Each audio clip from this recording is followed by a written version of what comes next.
नमस्कार, आप देख रहे हैं हमारी खास पेशकश। और आज सबसे अहम दिन आम आदमी के लिए। जी हां, और हो भी क्यों ना, आज देश का बजट पेश किया गया। आम बजट 2025 का लाल पिटारा खुल गया। वित्त मंत्री निर्मला सीतारमण संसद में बजट उन्होंने पेश किया। इनकम टैक्स पर सरकार ने बड़ा फैसला लिया है। बता दें कि वित्त मंत्री के मुताबिक इनकम टैक्स पर अब नया कानून बनेगा और इसके लिए अगले सप्ताह एक अलग से इनकम टैक्स बिल भी लाया जाएगा। निर्मला सीतारमण का आज 8वां बजट पेश उन्होंने किया और मोदी सरकार का 3.0 का पहला बजट उन्होंने आज पेश किया। बजट भाषण के दौरान निर्मला सीतारमण ने किसान क्रेडिट कार्ड में लोन की सीमा भी बढ़ा दी और अब 5 लाख तक का लोन मिल सकता है। साथ ही बिहार को बड़ा तोहफा दिया, मखाना बोर्ड का ऐलान किया है उन्होंने। अगले साल 10,000 मेडिकल सीट्स भी जुड़ेंगी। निर्मला सीतारमण आज चर्चाओं में रही। बजट की वजह से उन्होंने एक एक बात बताई और आम बजट 2025 जो कि गरीब महिलाएं और किसान पर सबकी नजर टिकी रही। अगर हम बात करें सैलरी क्लास की, तो इनकम टैक्स को भी लेकर बड़ी उम्मीदें इस वर्ग ने लगा रखी थी। सबको उम्मीद थी कि वित्त मंत्री अर्थव्यवस्था में बड़े बदलाव लाने वाले ऐलान कर सकती है और उन्होंने किया भी। यह मोदी सरकार का 3.0 का पहला पूर्ण बजट उन्होंने पेश किया। आपको बता दें कि इस तरह से अगर हम देखें तो इस बजट में, यूनियन बजट 2025 में, वित्त मंत्री ने संसद में ये 8वां बजट तो पेश कर दिया, पर कितने लोगों को वो खुश कर पाई, कितनों को नाराज किया, ये सभी हम आज इस चर्चा में जानेंगे। पर आपको बता दें कि सैलरीड क्लास से लेकर गरीब किसान तक सरकार से राहत की उम्मीद लगाकर बैठे रहे। और आज आप ये भी जानिए कि आम आदमी के लिए बजट से कितनी बड़ी राहत आम आदमी को मिलती हुई नजर आ रही है। जैसे कि टीवी, मोबाइल, इलेक्ट्रिक कार्स, ये सभी सस्ती कर दी हैं, सामान सस्ते हो गए हैं। और आपको ये भी बता दें कि सामानों में से सरकार ने 82 सामानों पर से सेस हटा दिया है। दवाई की बात करें तो कैंसर की 36 दवाइयां सस्ती कर दी है सरकार ने। मोबाइल, टीवी तो साथ में सस्ते करे ही हैं, इलेक्ट्रिक कार भी सस्ती कर दी है, कपड़े सस्ते कर दिए हैं, लेदर के सामान भी सस्ते कर दिए हैं। महत्वपूर्ण खनिजों की बात करें तो खनिजों पर से बुनियादी सीमा शुल्क को छूट दे दी है। और बात करें टैक्स की तो 12 लाख तक की आय पर अब कोई टैक्स नहीं लगेगा। ये सबसे बड़ा बजट में ऐलान वित्त मंत्री ने किया। निर्मला सीतारमण ने बजट में कई खास बातें बताया भारत को टॉयज का ग्लोबल हब बनाया जाएगा। किसान क्रेडिट कार्ड की सीमा बढ़ा दी जाएगी। अब किसान क्रेडिट कार्ड 5 लाख तक का लोन उनको मिल सकेगा। दलहन में तेजी आएगी। दलहन में आत्मनिर्भरता पर फोकस करना, ये अब सरकार का महत्वपूर्ण निर्णय इस बजट के माध्यम से दिखाई दिया। किसानों के पास और उपजाने का सामर्थ्य बढ़ाया जाएगा। किसानों ने फसल उत्पादन बढ़ाया और सरकार ने खरीद में मदद की। ये सभी आज बजट की विशेषताएं रही। सरकार अब तुअर दाल, उड़द दाल आदि पर भी फोकस करेगी। और साथ में बिहार के लिए बड़ा ऐलान करते हुए वित्त मंत्री ने कहा कि बिहार में मखाना बोर्ड की स्थापना होगी। यह बोर्ड मखाना किसानों को सहायता उपलब्ध कराने के लिए किया गया है। मछली पकड़ने पर भी जोर दिया गया। इतना ही नहीं, सतत मछली पकड़ने को बढ़ावा दिया जाएगा। मत्स्य उद्योग में भारत दूसरे नंबर पर है। समुद्री खाद्य का मूल्य 60,000 करोड़ बताया है। अंडमान निकोबार पर भी विशेष ध्यान देते हुए सतत मछली पकड़ने को बढ़ावा देगी सरकार। साथ में एआई सेंटर्स को बढ़ावा देने के लिए 500 करोड़ आवंटित किए जाएंगे और अगले 5 वर्षों में 75,000 नई मेडिकल सीट्स भी बढ़ेंगी।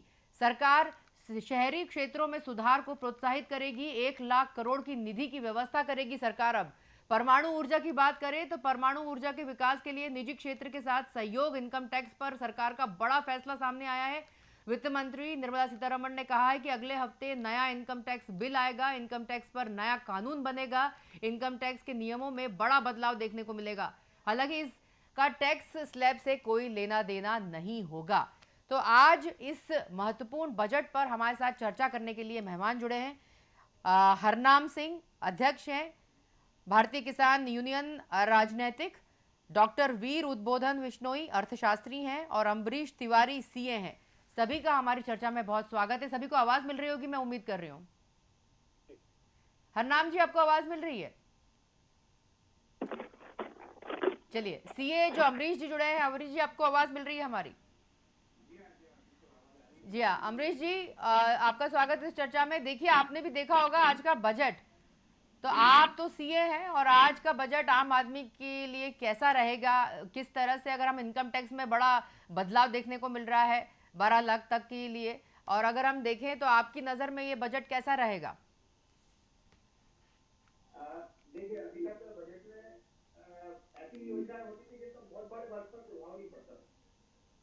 हमारे जो 12 लाख रुपए तक के रिटर्न वाले हैं, ऐसे कम से कम 4 करोड़ लोग हैं जो रिटर्न भरते थे, तो उनको तो सीधा सीधा मतलब उनका टैक्स बिल्कुल नील हो गया है। ठीक है। अगर इसमें सैलरीड क्लास है तो उनको 75,000 रुपए की और सीमा मिल जाती है, तो 12,75,000 रुपए टैक्स फ्री है। इसके अलावा भी उसके ऊपर जिनकी इनकम आती है तो उनको भी स्लैब में काफी फायदा है, जैसे कि 4 लाख से 8 लाख तक उन्होंने सीधा 5% कर दिया है। जी हाँ। पहले जो नई रेजिम में 3 लाख से 6 लाख का स्लैब था, 6 से 9 का स्लैब था, अब उन्होंने सीधा 4-4 लाख, 4 लाख से 8 लाख तक 5%, 8 से 12 तक 10%, 12 से 16 तक 15%। तो जो ऊपर जिनकी इनकम जा रही थी 12 लाख से, उनको भी बहुत फायदा है, और 12 लाख तक जिनका रिटर्न जाते थे उनको तो बहुत ही फायदा है। वो अपना टैक्स का पैसा जो है अब अन्य कार्यों में यूज कर सकते हैं। अमरीश जी, अमरीश जी, जी जी। 75,000 रुपए का अतिरिक्त स्टैंडर्ड डिडक्शन भी मिलेगा? हाँ, नई रेजिम में जो सैलरीड क्लास हाँ, है इनको 75,000 रुपए का मिलेगा, तो उन लोगों को मतलब 12,75,000 रुपए तक फायदा रहेगा। बिल्कुल। और साथ में आप ये भी बताइए कि जिस तरह से ये 3 लाख, 3 से 7 लाख तक और 7 से 10 लाख तक की जिनकी कमाई है उनको कितना फायदा मिलेगा? देखिए, पहले क्या था कि 7 लाख तक पिछले बजट में छूट थी, मगर 7 से जैसे ही ऊपर जाते थे तो उसका जो स्लैब था, वो टैक्स का स्लैब, वो 3 लाख से चालू हो जाता था। मतलब 3 लाख से 6 लाख तक उसको 15,000 रुपए देना पड़ता था। उसके ऊपर 6 लाख से 9 लाख तक उसको 10%, मतलब 30,000 रुपए। तो 9 लाख रुपए तक की इनकम पे उसको 15 + 30, 45,000 रुपए देना पड़ता था। अब 9 लाख तक कोई टैक्स ही नहीं है। ठीक है। इसके अगर हम अलावा 9 लाख से, बिल्कुल जी बिल्कुल, आपने सही जी कहा। आवाज मिल जी रही है ना आपको? ठीक जी है। हाँ, मुझे बिल्कुल हाँ क्लियर है। जी। हमारे साथ अर्थशास्त्री भी जुड़े हुए हैं, डॉक्टर वीर उद्धोदन। आपको आवाज मिल रही है सर? जी हाँ, जी हाँ, जी हाँ। बिश्नोई जी, देखिए आपका स्वागत है इस चर्चा में। बिश्नोई जी, अगर ये आज का जो बजट है, आम आदमी की बड़ी उम्मीदें थी कि कहीं ना कहीं हमको खुश करता हुआ, आम आदमी को खुश करता हुआ बजट रहेगा, क्या आपकी जी, नजर में कैसा रहा बजट? देखिए, जहाँ तक हम मिडिल क्लास इनकम की दृष्टि से देखें इसको, जी। तो ये एक्सपेक्टेशंस के, आशाओं से, प्रत्याशाओं से काफी अच्छा बजट है। ओके। और ओवरऑल अगर आप देखोगे तो सब जगह खुशी की लहर दौड़ी हुई है।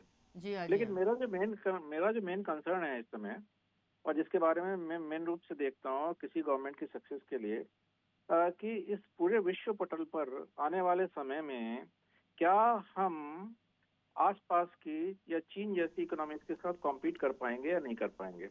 तो उसके पॉइंट ऑफ व्यू से भी R&D पर फोकस है, MSME पर फोकस है, जो बहुत इम्पोर्टेंट था हमारे लिए। स्किल अपग्रेडेशन पर बहुत फोकस है, डॉक्टर्स का के सीट्स बढ़ाई गई हैं, IITians की सीट्स बढ़ाई गई हैं।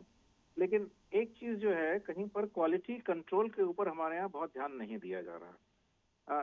देखिए, किसी चीज का करना, खर्चा करना किसी चीज पर बहुत आसान काम है, लेकिन उसको हम किस तरह इम्प्लीमेंट करते हैं। जैसे बिहार के लिए आपने देखा, एक साथ कई सारे सॉप्स दिए गए हैं। जी हाँ। ओके, कई सारे नए नए इन्वेस्टमेंट बिहार में गए हैं, एयरपोर्ट्स भी बनाए गए हैं। तो क्या वहाँ की अपनी गवर्नमेंट्स या लोकल गवर्नमेंट जिनकी हेल्प से ये होना है, ये कॉम्पिटेंट है या नहीं है? हम जो इंस्टीट्यूशंस क्रिएट कर रहे हैं, हम जी। मेडिकल कॉलेजेस क्रिएट कर रहे हैं नए नए, हम नए नए इंजीनियरिंग कॉलेजेस क्रिएट कर रहे हैं, क्या वो इतने कॉम्पिटेंट हैं कि वर्ल्ड क्लास लोग हमारे यहाँ प्रोड्यूस कर पा रहे हैं या नहीं कर पा रहे सर, हैं? एक एक चीज और सिंपल, यहाँ पर आपकी बात को बीच में रोकते हुए सर, ये भी पूछना चाहूंगी सर, ज्ञान पर बड़ा फोकस रहा, गरीब, युवा, अन्नदाता और नारी शक्ति पर बड़ा फोकस रहा, ये ये तो सबसे बहुत अच्छी बड़ा। बात है। जी सर। जी, बिल्कुल बिल्कुल। हाँ, तो सर ये जो बहुआयामी विकास के लिए भारत में ये किया गया कि ज्ञान मतलब गरीब, युवा, अन्नदाता और नारी शक्ति, इस पर काफी बड़ा फोकस निर्मला सीतारमण ने किया है, और ये आपने देखा होगा बजट का अहम हिस्सा हमेशा से रहा है। हमेशा से रहा है, और हाँ। ये बहुत ही कमेंडेबल है सरकार हाँ, के। तो देखिए, ये इट्स वेरी सरकार की कमेंडेबल। इंटेंशन बहुत अच्छी है। I need to ask you sir कि किस तरह से ज्ञान में अगर हम देखें, गरीब पे, युवा, अन्नदाता और नारी शक्ति के लिए हम देखें, तो आपकी हम्म, नज़र में पिछले बजट के मुकाबले इस बजट को अगर हम देखें तो कितना मतलब इंक्रीज किया है सरकार ने, और कहाँ पे ज़्यादा, किस वर्ग को, युवा को, नारी को, किसान को, गरीब को, किसको ज़्यादा फायदे इस बार के बजट में मिलते हुए नजर आ रहे हैं? देखिए, एक तरफ से सबको किया गया है, ठीक है। फिर से सबको किया गया है। और उसमें खासकर जो इंडिया की जो स्किल मैन पावर है, स्किल का अपग्रेडेशन पर बहुत ज्यादा जोर दिया गया है। जी। ओके, पिछले साल के मुकाबले डायरेक्टली उतना बजट एलोकेशन नहीं है, लेकिन थर्स्ट जो है दो इम्पोर्टेंट चीजों पर है। एक तो ज्यादा आईटीएस प्रोड्यूस करने पर, और ज्यादा जो है क्या कहते हैं आपके डॉक्टर्स प्रोड्यूस करने पर, और साथ में एमएसएमई में जहां तक हो सके अधिक से अधिक एम्प्लॉयमेंट देने पर। सर देखिए कौशल के लिए 5 राष्ट्रीय केंद्र स्थापित करने की घोषणा करी है। जी हाँ, जी हाँ, और ये बहुत इंपॉर्टेंट चीज है। जी। लेकिन अगेन क्वेश्चन कहाँ पैदा होता है? क्वेश्चन हमारे इंटेंशन पर नहीं है, कहीं भी डाउट बहुत अच्छी है, लेकिन उसके अंदर कंटेंट क्या है? क्या वाकई में हम स्किल्ड लोग पैदा कर रहे हैं? आज अगर मैं आपको थोड़ी सी बात बताऊं तो हमारे यहाँ इतना प्रॉब्लम एम्प्लॉयमेंट का नहीं है जितना एम्प्लॉयबिलिटी का है। लोग इस लायक नहीं है कि इनको एम्प्लॉयमेंट दिया जा सके। तो सर इसमें आपने देखा होगा कि युवाओं के मन में वैज्ञानिक सोच विकसित करने के लिए अगले 5 वर्षों में 50,000 अटल टिंकरिंग लैब स्थापित करने की बात कर रहे हैं जी कि हाँ, जी अब हाँ, उनके मन बिल्कुल में अलग बिल्कुल। अलग आइडिया आएंगे, अलग अलग सोच अच्छी डेवलप होगी, तब जाके कोई, आपने जैसा कि प्रश्न किया कि पैसा खर्च करना उतना मतलब महत्वपूर्ण नहीं है, पैसा तो खर्च कर देगी सरकार, पर उस पैसे का मतलब उतना उचित उपयोग इम्प्लीमेंटेशन होगा या कैसा है? नहीं। जी। देखिए वहां पर जो भी आप लैब एस्टेब्लिश करें, छोटे स्कूल के लेवल पर या हायर सेकेंडरी स्कूल के लेवल पर, लेकिन वहां पर proper mentors, tutors, teachers, coaches चाहिए, ट्रेनर्स। ओके, ठीक है। प्रॉब्लम वहां पर आती है कि उनको मोटिवेट करने के लिए जो लोग हैं उनमें वो स्किल नहीं है जो स्किल को डेवलप करने के लिए चाहिए। ट्रेनिंग द ट्रेनर एक बहुत बड़े, अभी इसमें डिस्कस भी किया ये बात को जी। कि ट्रेनिंग द ट्रेनर पर बहुत फोकस होना चाहिए, और उस बात को कहा भी गया है। बिल्कुल। लेकिन अल्टीमेटली सवाल ये होता है कौन करेगा, कैसे करेगा, कहाँ करेगा? तो ये देखिए, ये बजट बेसिकली क्या है? ये हमारा एक इंडिकेटिव, जिसको इंगित करने वाला, प्रोग्रेस को इंगित करने वाला वो है। हेलो, बिल्कुल ठीक कहा आपने। मैं आपके पास क्या क्या? लौटूंगी सर, मैं आपके पास हाँ, लौटूंगी। हमारे साथ अम्बरीश तिवारी सीए भी जुड़े हुए हैं, हमारे मैं साथ एक एक और एक मेहमान जल्द एक जुड़ेंगे। एक मिनट और ले लूं, एक में थोड़ा बिल्कुल सा 10 बिल्कुल सेकंड में। बताइए सर, बिल्कुल हाँ, बताइए। हाँ, तो मैं ये कहना चाह रहा था कि ये इंडिकेटिव नेचर से हमारी इंटेंशंस बहुत अच्छी हैं। ओके, ठीक है। लेकिन क्वेश्चन ये है कि क्या उसको हम पूरा कर पाएंगे? देखिए अभी कम से कम जितना एलोकेशन किया है, खाली अभी 3 दिन पहले चाइना ने पूरी दुनिया को डिस्टर्ब कर दिया, दो आपके जो है एआई एआई एप्लीकेशन डीप लाकर। Seek, deep seek. जी हाँ, yes, deep deep seek seek. को लाया, और दूसरा जो है क्या कहते हैं किमी K150 को लेकर आया, दो आई हैं, और आने वाले टाइम में बहुत ज्यादा आने वाली हैं, क्योंकि वो उससे काफी समय से काम कर रहे हैं बिल्कुल। और काफी गहरे स्तर पर काम कर रहे हैं। हमारे यहाँ, मैं देखिए मैं खुद चूंकि एजुकेशन के साथ एसोसिएटेड हूँ, जी। ट्रेनिंग के साथ एसोसिएटेड हूँ डिफरेंट ऑर्गेनाइजेशन में, तो मैं ये देखता हूँ कि हम कभी भी ज्ञान के स्तर को ऊपर तक ले जाने में विश्वास नहीं करते। जी। हम उसको भी एक फॉर्मेलिटी की तरह कर रहे हैं। तो थोड़ा लोगों को एटीट्यूडनल ट्रेनिंग भी चाहिए बजट में, कहीं पर उसका एलोकेशन बड़ा इंपॉर्टेंट है। जब तक हमारी ट्रेनिंग इसमें नहीं होगी कि हम इस पैसे को सही यूटिलाइज करें, देखिए पैसा तो ठीक है। गवर्नमेंट ने दिया है और दे रही है, मैं सर और इस बहुत विषय अच्छा पर, है। मैं सर आप इस विषय पर जरूर आपसे एक प्रश्न जरूर करूंगी। एक बार मैं हमारे साथ सीए जुड़े हुए हैं अमरीश जी, आपसे एक सवाल है कि पुरानी और नई टैक्स रिजिम में आप क्या अंतर देख रहे हैं। पुरानी टैक्स रिजिम जो है हमको 7 लाख रुपए तक की छूट देती थी, ठीक है। और उसमें 3-3 लाख रुपए का ब्रैकेट था। अगर 7 लाख से ऊपर किसी का टैक्स जाता था तो 3-3 लाख का ब्रैकेट था, जिसमें 5%, 10%, 15%, 20% ऐसा होता था। ठीक है। अभी इन्होंने क्या किया है कि सीधा न्यू रेजिम में 12 लाख रुपए तक उसको छूट दे दी है, और इसके अलावा 12 से ऊपर भी जो हैं तो उनको उन्होंने टैक्स ब्रैकेट बढ़ा दिया है। मतलब पर जैसे सर इसमें पहले तीन ईपीएफ तीन और लाख का ब्रैकेट पीपीएफ, था। सर इसमें जी, ईपीएफ और पीपीएफ और इक्विटी लिंक्ड सेविंग स्कीम अगर निवेश करते हैं तो उसमें कितना नहीं नहीं, फायदा नई होगा। नई नई रेजिम में इन्वेस्टमेंट का फायदा नहीं रहता था, वो ओल्ड रेजिम में ही रहता था। तो सर ये तो नुकसान हो गया। नहीं, अब आप देखिए ना, स्लैब भी तो कम कर रहे हैं ना, आपका टैक्स हटा दिया। अभी ये है कि देखिए, टैक्स जब बचेगा, लोग इन्वेस्टमेंट क्यों करते थे भाई? टैक्स बचाने के लिए इन्वेस्टमेंट करते थे तो वो उतना पैसा उनका ब्लॉक हो जाता था। तो पुरानी अभी ये है कि टैक्स लोग रिजिम किन लोगों के लिए बेहतर होगी सर, अमरीश जी? पुरानी जी, टैक्स रिजिम किन लोगों के लिए बेहतर होगी? देखिए, जैसे हमने लास्ट ईयर जी जो इनकम टैक्स रिटर्न भरे थे, हाँ। तो आप ये मानिए कि जिन लोगों को हाउस लोन रहता था, जो लोग 2 लाख रुपए तक का हाउस लोन का इंटरेस्ट क्लेम करते थे, ठीक है। तो उनके लिए ओल्ड रेजिम फायदेमंद रहती थी। अदरवाइज न्यू रेजिम में ही हमने 90% रिटर्न भरे हैं। और अभी जो नए चेंजेस आए हैं तो उसमें मुझे लगता है कि मतलब 98-99% न्यू रेजिम में ही रिटर्न जाएंगे। ठीक है। अमरीश जी, जी एक आपके माध्यम से, क्योंकि आप सीए हैं, आपके माध्यम से अब ये जो नया बजट आया है और इनकम टैक्स की बात हो रही है, तो जी इन टैक्स कैसे बचेगा, ये थोड़ा सा आप हमारे दर्शकों को बताएं। हाँ, तो टैक्स प्लानिंग हमको ऐसे कर दी है कि हमारा जो इनकम है, अगर सैलरीड क्लास है तो सैलरीड क्लास में तो खैर बहुत ज्यादा ऑप्शन रहते नहीं है, और मगर जो बिजनेस क्लास है तो उनमें कोशिश की जा सकती है कि उसको वो 12 लाख रुपए तक अपना जो है प्रॉफिट रखें, तो जिससे कि उनका टैक्स जीरो आएगा और उनके पास टैक्स बचेगा, तो मतलब फंड उनके पास रहेगा, तो उसको वो इन्वेस्ट कर सकते हैं। बिल्कुल ठीक है, मैं आपके पास लौटूंगी। जी सर, जी हमारे साथ अर्थशास्त्री जुड़े हुए हैं, डॉक्टर विश्नोई, आप कुछ कहना चाह रहे थे, पर आपसे मेरा ये भी है कि ई श्रम पोर्टल का भी गठन हो रहा है, जीवन रक्षक दवाएं टैक्स फ्री कर दी गई हैं, और जी हाँ। इलेक्ट्रिक गाड़ियां, मोबाइल, टीवी सस्ते कर दिए गए हैं। तो सर, आप ये अर्थशास्त्री हैं, आप देख रहे हैं सर, ये चीज़ें सस्ती जो की है उन्होंने, वो तो ठीक है, पर सर आज भी डायबिटीज़ की जो सबसे इफेक्टिव दवाई है, वो जी आज अगर 10 गोली या 15 गोली अगर हम देखें, तो वो दवाई भी आज 350 रुपए की आ रही है, अगर एक अच्छी कंपनी की लेते हैं। पर सर, यदि जी हाँ। दवाइयाँ सस्ती करने की बात कर रहे हैं, तो कौन सी दवाइयाँ सस्ती होंगी? जीवन रक्षक दवाइयाँ आज भी, अगर हम, बजट तो आ जाता है, पर अगर आदमी खरीदने जाता है तो ज़्यादा फर्क नहीं होता है दवाइयों में, किसी भी चीज़ में। जी हाँ। जी हाँ। देखिए, अगेन यहाँ पर बहुत सारी चीजें हैं। कुछ तो डिस्ट्रीब्यूशन सिस्टम का भी प्रॉब्लम है। हाँ। और दूसरा ये, हमारे यहाँ देखिए अभी भी जितना भी बेसिक रॉ मटेरियल है, सारा चाइना से, ताइवान से, दूसरे कंट्रीज से इंपोर्ट हो रहा है। मेडिसिन में भी आपको शायद जानकर आश्चर्य होगा कि 90%, 85 to 90% जो है हमारा, इवन ऑर्डिनरी सॉल्ट्स भी हमें बाहर से मंगाने पड़ रहे हैं। पहले हमारे यहाँ मैन्युफैक्चर होते थे, ठीक है। लेकिन चूंकि हमारे यहाँ कॉस्टली मैन्युफैक्चर होते थे, इसलिए वो रोक दिए गए। अब जो ये लाया गया है, एक तरह से जो आप देख रही है ना, रेट्स में कमी लाई गई है, ज्यादातर ड्यूटीज कम की गई हैं।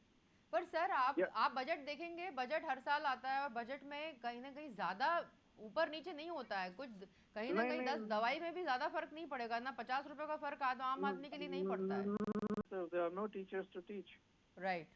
आई एम गिविंग यू वेरी, बिल्कुल मैं सही आपको एक पोजीशन दे रहा हूँ। मेरा किसी लेवल पर भी कोई भी इंटेंशन किसी को क्रिटिसाइज करने का नहीं है, किसी को डिमोटिवेट करने का नहीं है, लेकिन हमें राइट डायरेक्शन में काम करने के लिए एक थोड़ी सी विस्तृत सोच चाहिए सर, आपकी और एक नज़र में कमिटमेंट अगर चाहिए। आपने ये बात कही है, तो इस सरकार को किन चीज़ों पर फोकस करना चाहिए, ताकि ये जो जो लाइनें आपने कही, जो आपने बातें कही, इसको सुधारा जाए, इसमें ज़्यादा इम्प्रूवमेंट करा जाए, क्योंकि आजकल के स्टूडेंट्स जो हैं, आजकल के जो युवा हैं, उनको बहुत ज़्यादा इनोवेटिव, बहुत ज़्यादा मेहनत की ज़रूरत है, तो क्या सुधार करना चाहिए सरकार को? अब देखिए ना, टोटल सिलेबस में हमारे यहाँ जो भी कुछ है, सबसे इम्पोर्टेंट चीज क्या है कि कहीं कहीं इनोवेशन और क्रिएटिविटी का रोल भी होना चाहिए। किस तरह आप क्वेश्चनिंग करते हैं, किस तरह आप टीचिंग करते हैं। जैसे मैंने देखा है इधर मैनेजमेंट एजुकेशन से, कॉमन इंस्टीट्यूशंस में, इंजीनियरिंग से, सारी केस स्टडीज और ये सब जो पहले होती थी वो भी निकाल दी गई हैं। अब जी। सिर्फ एक फोकस इस पे है कि किसी तरह सिलेबस खत्म हो जाए। और ठीक है। हमारे यहाँ खाली आप समझ रहे हैं ना, तो इनोवेशन क्रिएटिविटी बजाय बढ़ने के वो रोल बैक हो रही है, राइट। विच इज ये बहुत कंसर्न का कॉज है। ठीक है। सर, मैं आपके है ना? पास एक आखिरी सवाल के लिए लौटूंगी, क्योंकि हमारे पास समय सीमा है। अमरीश जी जुड़े हुए हैं। अमरीश हाँ जी, नहीं, बिल्कुल बिल्कुल जी बिल्कुल, सर श्योर बिल्कुल, अमरीश जी, लिबर्टी। निवेश करके जो ये 1.5 लाख रुपए टैक्स पर बचा सकेंगे क्या? ये एक सवाल उठ रहा है। निवेश करके अगर कहीं नहीं पे नहीं अगर लगाया जाता है पैसा, तो 1.5 लाख रुपए टैक्स पर बचाया जा सकता है क्या? नहीं नहीं, न्यू रेजिम में नहीं बचाया जा सकता, ओल्ड रेजिम में बचाया जा सकता है। तो सर, यही तो आपसे पूछना चाह रही हूँ कि न्यू रिजिम में नहीं बचाया जा सकता, तो क्या, कहाँ से कैसे बचा पाएगा आदमी? नहीं नहीं, न्यू रेजिम में टैक्स रेट कम कर दिए ना उन्होंने, स्लैब बढ़ा दिए, मतलब जो ब्रैकेट था 4-4 लाख का उसको बढ़ा दिया, और टैक्स रेट्स कम हो गए हैं। तो ठीक आप है। देखिए ना, मतलब जो पहले इन्वेस्टमेंट करना पड़ता और था होम टैक्स लोन की बचाने बात के लिए। बताएं, होम लोन की बात करें तो आपसे 2 लाख रुपए तक का टैक्स बचेगा, अब नहीं बचेगा। सिर्फ ओल्ड रिजिम में बचेगा। सब ओल्ड, तो आप ओल्ड रिजिम में बचेगा, आप मगर जब हम जी, कंपेयर करेंगे तो न्यू रिजिम में ही फायदा रहेगा। अच्छा आपने बता दिया कि न्यू रिजिम में ही फायदा रहेगा, ओल्ड रिजिम में नहीं रहेगा। तो बस एक आखिरी सवाल ये आपसे ये उठ रहा है कि पुराने रिजिम की और नए रिजिम में, आप कह रहे हैं नए रिजिम में फायदा रहेगा। 5 बातें आप हमारे चैनल के माध्यम से दर्शकों को बता दीजिए, वो 5 फायदे। देखिए, न्यू रिजिम में एक तो इन्होंने 4-4 लाख के ब्रैकेट कर दिए हैं, जी है ना? जो पहले 3-3 लाख के थे, तो एक टैक्स वहां बचेगा। दूसरा, उन्होंने एक सेक्शन होता है जो सेक्शन 87A होता है, जी तो 12 लाख तक जो टैक्स बनेगा जी उसको आपको सेक्शन 87A में जाके उसकी छूट मिल जाएगी। जी ठीक है, और इसके ऊपर भी अगर जाते हैं तो टैक्स, चूंकि ब्रैकेट बड़ा है तो जो 12 लाख से ऊपर है उनको भी छूट मिलेगी। ठीक है। अच्छा, इन प्रश्न में मैं कुछ खास बातें जो शायद आपने पूछी नहीं है, मैं बताना चाहूंगा कि अभी है ना, income tax bill next week में आने वाला है। हाँ तो वो उससे स्लैब्स पे तो फर्क नहीं पड़ेगा, मगर जो हाँ प्रोसीजरल एक्टिविटीज होती थी इनकम टैक्स में, जिनके कारण लोगों को कठिनाई का सामना करना पड़ता था, तो उन्होंने मतलब उनका मोटिव ये रखा है कि trust first scrutiny later on. मतलब वो बिल तो अभी आने वाला है ना सर। बिल आने वाला है ना? तो ये भी एक बहुत इंपॉर्टेंट टॉपिक था जो मुझे लगा छूट न जाए। इसके अलावा इन्होंने इनकम टैक्स में टीडीएस के स्लैब में थोड़ा चेंज लाए। जैसे पहले एक सीनियर सिटीजन था जिसकी कई लोग की रेंटल इनकम ही रहती थी, मगर 2,40,000 पे उनका टैक्स कट जाता था, टीडीएस कट जाता था। तो अब उस स्लैब को उन्होंने 6 लाख कर दिया है, 6 लाख तक कोई टीडीएस नहीं काटना है। ठीक है। और कोई ऐसा जी बिंदु जो आप महत्वपूर्ण, जो दर्शकों को जानना बेहद जरूरी है, बुजुर्गों को लेके, स्कूली शिक्षा को लेके, एक आम आदमी सैलरीड पर्सन को लेके, जो बताना चाहें आप? हाँ, कुछ चीजें जैसे इन्होंने कुछ जो दवाइयाँ जो इंपोर्ट करते थे जिसपे ड्यूटीज होती थी, जैसे कैंसर की दवाई है, तो ऐसी कई दवाइयाँ और मेडिकल उपकरण वगैरह उन पे ड्यूटी कम कर दी। तो उम्मीद है कि वो सस्ते होंगे ठीक और है, पेशेंट्स को फायदा होगा। बिल्कुल अमरीश जी। मैं सर आखिरी सवाल बिश्नोई सर से करूंगी। बिश्नोई सर, हाँ जी। ओला स्विगी में जो काम करते हैं युवा, अब उनके आई कार्ड भी बनाए जाएंगे, साथ में जी हाँ। मेडिकल की पढ़ाई के लिए 10,000 सीटें एक्स्ट्रा देने की बात हो रही है, और जी हाँ। जी आईआईटी हाँ। IISS 10,000 fellowship. सर पढ़ाई के ऊपर काफ़ी इस बजट में फोकस किया गया है, पर सर आपका सवाल ये है कि क्वांटिटी तो है पर क्वालिटी कितनी है? क्वालिटी में डिक्लाइन हो रहा है हाँ, तो क्वालिटी में डिक्लाइन हो रहा है। तो बस हमारे पास समय सीमा है, आप ये 5 ऐसे संदेश इस चैनल के माध्यम से बच्चों को जो ये सुन रहे हैं, अभिभावक जो पेरेंट्स जो सुन रहे हैं, उनको बताना जी जी। चाहें कि किस तरह से इसका फायदा उठाए इस बार के बजट का। देखिए, एक तो चेंज बहुत फास्ट हो रही है, टेक्नोलॉजीज में चेंज बहुत फास्ट हो रही है, प्रोडक्शन एनवायरनमेंट में चेंज बहुत फास्ट हो रही है, डिस्ट्रीब्यूशन एनवायरनमेंट में चेंज बहुत फास्ट हो रही है, ऑटोमेशन बहुत फास्ट हो रहा है। अपनी स्किल्स को लेटेस्ट लेवल्स पर टेक्नोलॉजी के ले जाइए। अ, एक इंटरडिसिप्लिनरी अप्रोच हर जगह अपनाइए। जरूरी नहीं है कि इंजीनियर को आज जो है वो फाइनेंस पता ना हो या फाइनेंस वाले को टेक्नोलॉजी पता ना हो, बहुत इंपॉर्टेंट है। और तीसरी चीज क्या है कि रेगुलर आप ऑनलाइन अपग्रेडेशन, आजकल दुनिया में एक से एक अच्छे कोर्सेज अवेलेबल हैं, जब 5-6 साल की ट्रेनिंग हो 10 दिन में, 15 दिन में और 20 दिन में दे देते हैं। बिल्कुल बिल्कुल सही कहा। दे हाई क्वालिटी कंटेंट अवेलेबल, उसका फायदा उठाइए। आप इंटरनेट एज में हैं, आप जैसे भी है, कनेक्टिविटी बहुत अच्छी है सबके बीच में। बिल्कुल आज सही मैं कहा। आपसे इतनी बातें अपने मन की कर पा रहा हूँ जी केवल इसलिए कि मेरा कंसर्न बहुत ज्यादा है सोसाइटी के साथ, इन बच्चों के साथ। क्योंकि मैं जब किसी भी लड़के को देखता हूँ, उसके जो आंखों में आशाएं देखता हूँ, जी शायद हमारी जनरेशन वो ठीक से पूरी नहीं कर पा रही। जी बिल्कुल। अभी जो भी, अब जहाँ तक बजट बजट के उस पर लौटे, तो देखिए अब इस समय planning, almost long term planning India से वैसे खत्म कर दिया गया है। कोई perspective, long term goals, mission, इसकी कहीं बात नहीं होती है सही कहा आपने सर। मतलब जैसे पहले आपकी सर होती एक एक थी। बात से मैं भी खुद पर्सनली सरोकार कर रही हूँ कि जी आज के जो आपने ये बात कही कि युवाओं को अब जब आप देखते हैं, उनकी मन में आशाएं, उनकी आंखों में जो सपने लेके वो चलते हैं, पर कहीं ना कहीं स्किल की कमी रहती है और वो कर नहीं पाते। मुझे आ, लगता है धोखा, मैं उनके साथ धोखा कर रहा हूँ, मैं बिल्कुल। दूसरों की बात नहीं कर रहा। सर, डॉक्टर बिश्नोई, आपका बहुत हाँ, शुक्रिया इस चर्चा में जुड़ने के लिए, और जो आपने बातें साझा करी है, निश्चित रूप से हमारे जो दर्शक हैं उन्होंने इस बात से सरोकार किया होगा, सीखा होगा, समझा होगा इस बजट पे जो उन्होंने आपने जो मैडम बार बार इस तरह के इंटरव्यूज करते रहिए। बिल्कुल सर, ऐसे थैंक यू मेरे सो मच जैसे टू मेरे जॉइन विद अस एंड हाँ, हाँ। अमरीश तिवारी, सीए सर, आपका भी बहुत बहुत शुक्रिया लगातार अपडेट देने के लिए, चर्चा में जुड़े रहने के लिए। चलिए, तो हम बता दें कि आज हम अपने दर्शकों को बता दें, बजट में वित्त मंत्री निर्मला सीतारमण ने इनकम टैक्स को लेकर मिडिल क्लास को बड़ी राहत दी है। आम बजट में ऐलान किया गया है कि 12 लाख तक की इनकम पर कोई टैक्स नहीं लगेगा। अब नए रिजिम के तहत इसकी छूट दी जाएगी। वित्त मंत्री ने डेयरी, फिशरी फार्म्स के लोन की सीमा बढ़ाने का भी ऐलान किया है। इसके साथ साथ एमएसएमई सेक्टर का क्रेडिट कवर बढ़ाने का भी ऐलान किया है और कहा है कि बुजुर्गों को टैक्स की छूट की सीमा दोगुनी कर दी जाएगी। इससे पहले वह 6 पूर्णकालिक और 2 अंतरिम बजट पेश कर चुकी हैं। वित्त मंत्री ने कहा कि हम दुनिया की सबसे तेजी से बढ़ने वाली अर्थव्यवस्था है। तो आज चर्चा में इतना ही। नमस्कार।